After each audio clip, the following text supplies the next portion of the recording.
Salut à tous, je suis Mounir Telkas, bienvenue sur la chaîne Formation Vitale. Aujourd'hui, nous allons parler de changement. Que ça soit tout type de changement, de passer du salariat à l'entrepreneuriat, n'importe quel type de changement. Le dénominateur commun à la résistance du changement, ce sont les barrières d'entrée. Donc, les barrières d'entrée, sous quelle forme elles vont se matérialiser ? Elles vont se matérialiser sous forme de compétences et d'incompétences.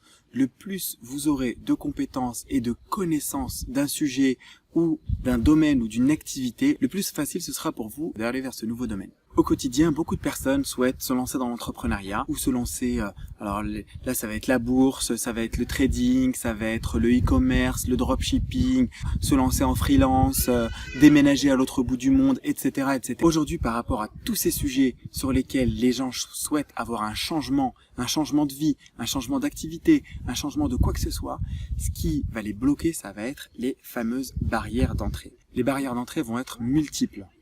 La plus grosse barrière d'entrée va être la compétence. Lorsqu'on n'a pas de compétence dans un sujet, on a des difficultés à aller vers ce sujet.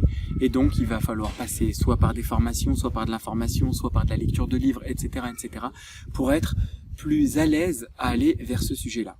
Par exemple, les personnes qui n'ont jamais ouvert d'entreprise, n'ont jamais créé d'entreprise, se disent « Oulala, d'ouvrir une entreprise, c'est très compliqué, etc. etc. » L'État a facilité les choses pour que, en ouvrant le statut auto-entrepreneur, pour diminuer cette barrière d'entrée. La question que vous devez vous poser au quotidien, c'est « Qu'est-ce que je souhaite faire ? Quel est mon objectif ? Et quelles sont mes fameuses barrières d'entrée ?» Comme si vous traitiez des objections. Et de se poser les questions, je vous invite à le faire vraiment à l'écrit. Je veux demain créer une activité en e-commerce. Quelles sont mes barrières d'entrée ? Je ne connais rien en informatique, je ne sais pas comment on crée un site internet, je ne sais pas comment on fait de la publicité sur Facebook, etc., etc. Donc il y a une incompétence qui est consciente, une fois de plus. Ce fameux sujet d'incompétence inconsciente et d'incompétence consciente, donc ce que vous allez pouvoir mettre dans vos listes, c'est uniquement les incompétences conscientes, mais il y a aussi des incompétences inconscientes. Et bien sûr, tout le travail va résider dans le fait de traiter vous-même chacune des objections et d'identifier est-ce que ce sont des barrières d'entrée techniques, factuelles, fondamentales, c'est-à-dire je n'ai pas cette compétence, ou est-ce que ce sont des barrières psychologiques, des pensées, de faire la scission entre les deux et de venir diminuer ces barrières petit à petit, de venir diminuer les barrières techniques en s'appropriant des sujets, en allant chercher un maximum d'informations qui va faire que vous allez avoir une constellation d'informations qui va vous donner déjà plus de confiance et moins de peur vis-à-vis du sujet.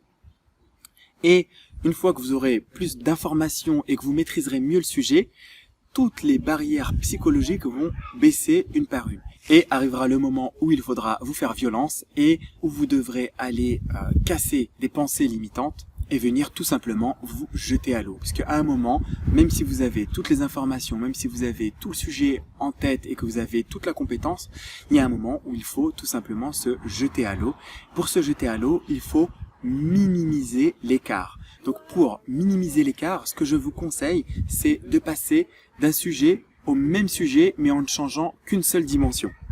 C'est très simple. Par exemple, de passer du salariat sur le même domaine, sur le même métier, de passer de salarié à freelance.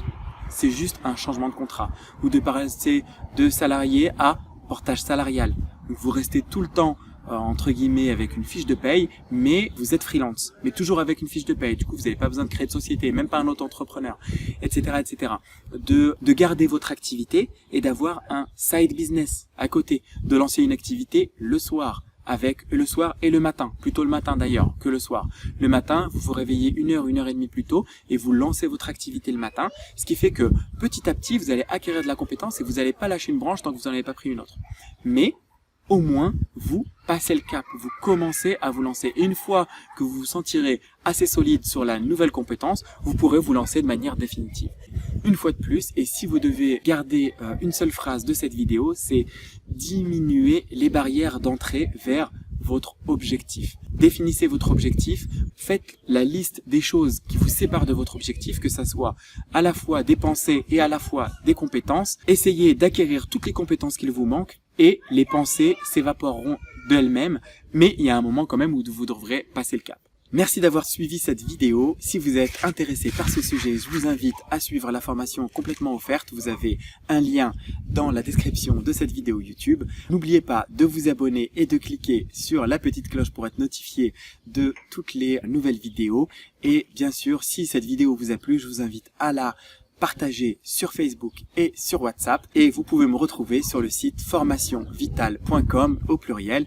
À bientôt pour une nouvelle vidéo. Ciao!